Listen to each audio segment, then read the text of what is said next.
What's going on, everybody? My name is Jokertone, and welcome to my review of Shuriken Sentai Ninninger Episode 4.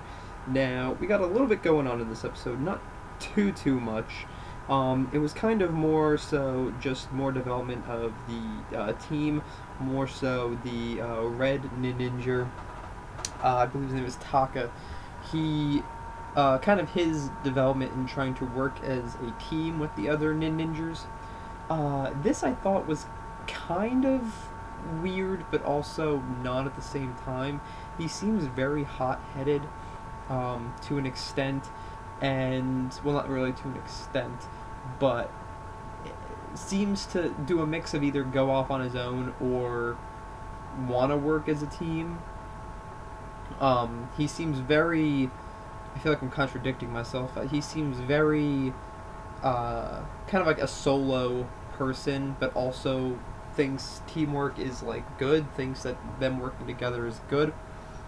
And this leads to him getting captured by the monster of the day with their grandpa, and their grandpa kind of telling him, kind of referring it to a bowl of food with a bunch of different mixtures and stuff into it, that it tastes better when there's a bunch of different things instead of just one thing in it just by itself, like noodles, or I think in the episode it was like an egg. Like he would, Taka would only eat eggs, and said that it tasted better once all the other ingredients were in it, and that kind of acted as, you know, you guys will be better and it'll be a lot stronger and stuff if you guys work together.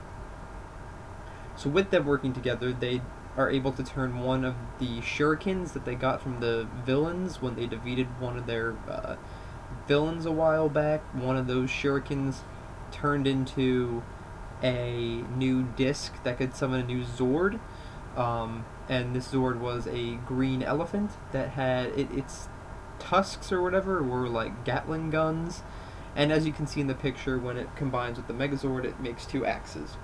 And I thought that was pretty cool. I thought that was pretty interesting. I am kind of... That's one thing I do kind of hate with how the Sentai series kind of went, where it was like that they would get like 3 or 4 new Zord configurations, and I really hope that they don't like get like a ton more configurations. They said in the episode that there's more to come, so I'm kind of hoping that it's not a lot.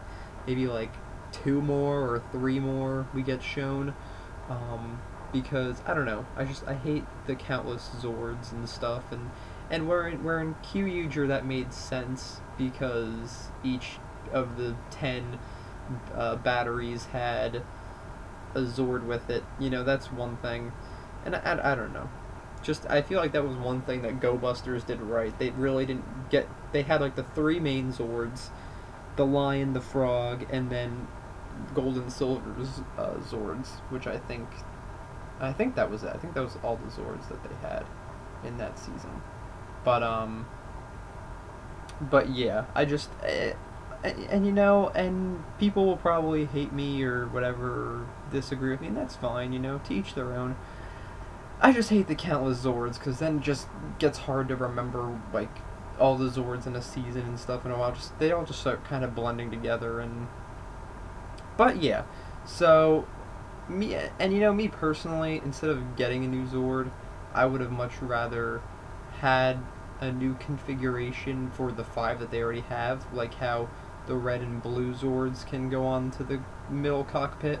Like, I think it'd be pretty cool if we could see, like, yellow, pink, or white be able to go in those. And who knows, maybe one day we'll see a configuration like that.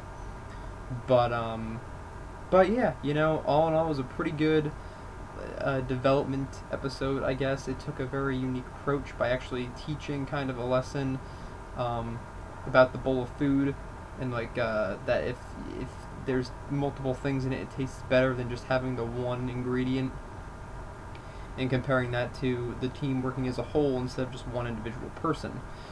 But yeah, pretty good, pretty decent for, I guess, I feel like I say this in every Ninja review. Pretty standard. Not really. It wasn't really filler this time around, because it introduced a lot of things. It also introduced kind of like the villain's goals, saying that they need to resurrect Gengetsu and stuff. So hopefully we'll see that kind of down the line. And if you notice in the intro of this episode that the villains, the two that we've seen so far, that White Fox and I think his name's like Basio or something. I always forget. And they're like highlighted, but the other like 3 or 4 are like still in the shadows in the intro. So we're probably going to be revealed to those over time.